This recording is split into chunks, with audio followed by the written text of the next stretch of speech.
Assalamualaikum warahmatullahi wabarakatuh. Yang terhormat Bapak Aziz selaku dosen mata kuliah Manajemen Pemasaran dan rekan-rekan yang berbahagia.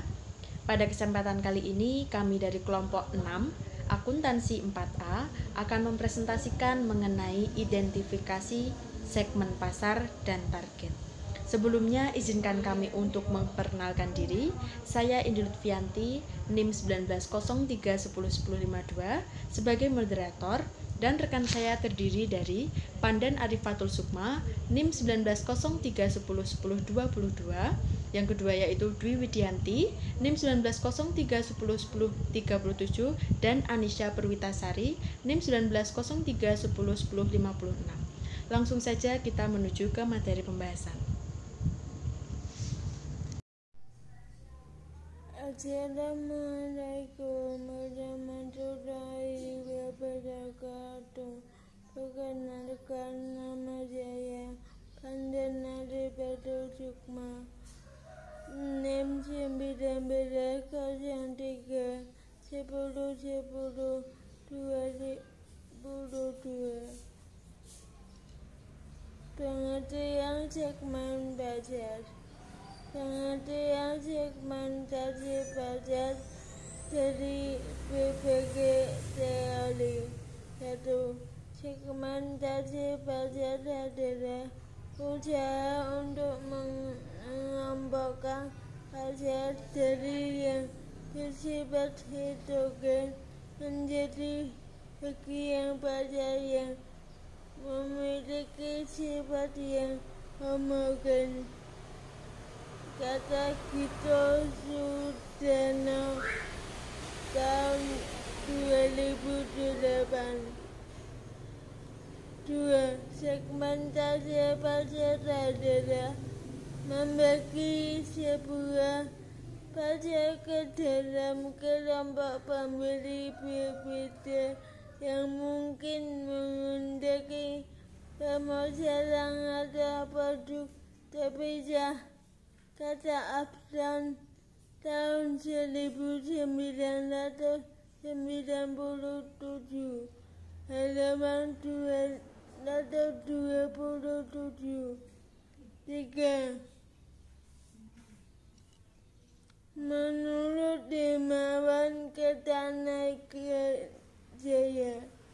segmen pasar adalah sebuah metode memandang pasar secara kreatif untuk mengidentifikasi atau memanfaatkan peluang yang muncul di pasar. Sekian, wassalamualaikum warahmatullahi wabarakatuh. Saya Dwi Widianti, NPM 37. Di sini saya akan menjelaskan mengenai dasar segmentasi pasar konsumen. Beberapa pendekatan segmentasi memiliki ciri-ciri yang berbeda. Yang pertama, geografi. Segmentasi geografi akan membagi pasar ke dalam beberapa bagian geografi yang berbeda-beda, seperti negara, negara bagian, wilayah, kota, dan desa. Perusahaan akan beroperasi pada satu atau beberapa area geografi yang dipandang potensial dan menguntungkan. Yang kedua, demografi. Pada segmen demografi, pasar dibagi menjadi kelompok-kelompok usia, jenis kelamin, tingkat pendekatan, tingkat pendidikan, dan agama. Pendekatan demografi selalu diikutsertakan dalam pasar karena informasi demografi merupakan informasi yang mudah dijangkau dan relatif lebih murah untuk mengidentifikasi target market. Informasi tersebut memberikan pandangan tentang tren yang sedang terjadi. Segmentasi demografi tidak dapat meramalkan perilaku konsumen, namun dapat melihat perubahan permintaan aneka produk. Segmentasi demografi dapat digunakan untuk mengevaluasi kampanye pemasaran. Manfaat dari analisis demografi yaitu mempelajari kuantitas dan distribusi penduduk suatu daerah tertentu, menjelaskan pertumbuhan penduduk masa IMAPAU kecenderungannya, dan persebaran dengan sebaik-baiknya dan dengan data yang tersedia, mengembangkan hubungan sebab akibat antara perkembangan jumlah penduduk dengan bermacam aspek organisasi sosial, ekonomi, budaya, lingkungan, dan lain-lain, serta memperkirakan pertumbuhan penduduk pada masa yang akan datang dan kemungkinan-kemungkinan konsekuensinya. Yang ketiga, psikografi. Dalam segmen psikografi, perilaku konsumen diamati melalui gaya hidup, nilai-nilai kehidupan yang dianut, dan kepribadian. VALS atau Value and Lifestyle adalah segmentasi psikografi paling terkenal di dunia yang dilakukan perusahaan riset internasional SRI pada tahun 1978 dengan menciptakan segmen psikografi sebagai acuan segmentasi secara umum. Segmen VALS dan ciri-cirinya yaitu inovator, survivor, ideals oriented,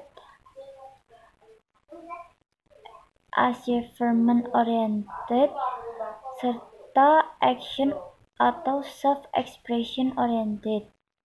Yang keempat, perilaku. Segmentasi perilaku membagi pasar menjadi kelompok homogen dengan pola penggunaan produk, respon atau pengetahuan terhadap produk, yaitu occasion atau peristiwa. Pasar dibagi berdasarkan peristiwa atau kejadian tertentu seperti perusahaan penerbangan membagi pasar menjadi mereka yang terbang untuk bisnis dan wisata. Benefit. Pasar dibagi berdasarkan benefit atau keuntungan yang mereka cari seperti pasar yang mengutamakan kenyamanan, kecepatan, harga murah, dan lain-lain. Usage. Pasar dibagi berdasarkan status pengguna maupun tingkat penggunaan. Status pengguna misalnya potential user, ex-user, first-time user, dan lain-lain. Yang terakhir, loyalty status.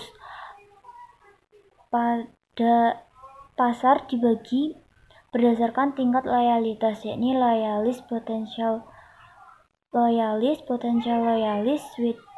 switcher, dan lain-lain. Demikian yang dapat saya sampaikan. Apabila ada salah kata, saya mohon maaf. Selanjutnya akan dilanjutkan oleh rekan saya. Assalamualaikum warahmatullahi wabarakatuh. Saya Nisha Perwitasari, NIM 19031156, akan menjelaskan slide 4 yang berisi dasar segmentasi pasar bisnis. Dasar segmentasi pasar bisnis adalah perusahaan yang pemasarannya di bidang pasar bisnis atau biasa disebut business to business. Perusahaan tersebut perlu melakukan segmentasi pasar agar bisa menjual produk atau jasa pada kelompok konsumen yang sesuai dan menguntungkan.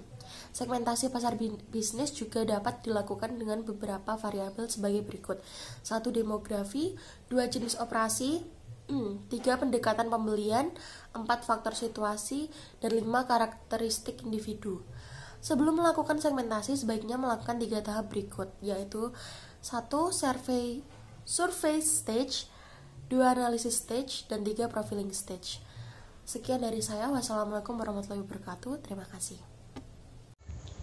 Baik, melanjutkan presentasi dari rekan saya yang sebelumnya, saya Indi Lutfianti, NIM 1903111052 akan menjelaskan mengenai kriteria segmentasi yang efektif. Kriteria yang harus dipenuhi segmen pasar agar proses segmentasi pasar dapat dijalankan dengan efektif dan bermanfaat bagi perusahaan. Yang pertama yaitu terukur. Artinya, segmen pasar tersebut dapat diukur baik besarnya maupun luasnya, serta daya beli segmen pasar tersebut. Yang kedua yaitu terjangkau. Artinya, sehingga pasar itu dapat dicapai sehingga dapat dilayani secara efektif. Yang ketiga yaitu cukup luas, sehingga dapat menguntungkan bila dilayani. Yang keempat yaitu dapat dilaksanakan, sehingga semua program yang telah disusun untuk menarik dan melayani segmen pasar itu dapat efektif. Yang kelima yaitu bisa dibedakan, Segmen bisa dibedakan karakteristik dan mempunyai respon berbeda terhadap tawaran program pemasaran. Selanjutnya yaitu evaluasi dan seleksi segmen pasar. Dalam mengevaluasi setiap segmen pasar, perusahaan melihat dua faktor, yaitu tingkat kemenarikan segmen dan tujuan serta sumber daya yang dimiliki perusahaan. Setelah melakukan seleksi terhadap setiap segmen, maka perusahaan bisa memutuskan memilih target marketnya berdasarkan 5 pola. Nah, 5 pola ini terdiri dari perusahaan memutuskan membuat satu produk untuk satu segmen. Yang kedua, perusahaan memutuskan memasarkan satu produk pada berbagai macam segmen. Yang ketiga yaitu perusahaan memutuskan memasarkan berbagai macam produk pada pasar terpilih. Yang keempat yaitu perusahaan memutuskan membuat berbagai macam produk untuk segmen pasar tertentu. Dan yang terakhir yaitu perusahaan membuat banyak produk untuk semua segmen pasar. Sekian presentasi dari kelompok kami. Baik, sekian presentasi dari kelompok kami. Apabila ada salah kata dalam penyampaian materi, kami mohon maaf yang sebesar-besarnya. Terima kasih atas perhatiannya. Semoga bermanfaat. Wassalamualaikum warahmatullahi wabarakatuh.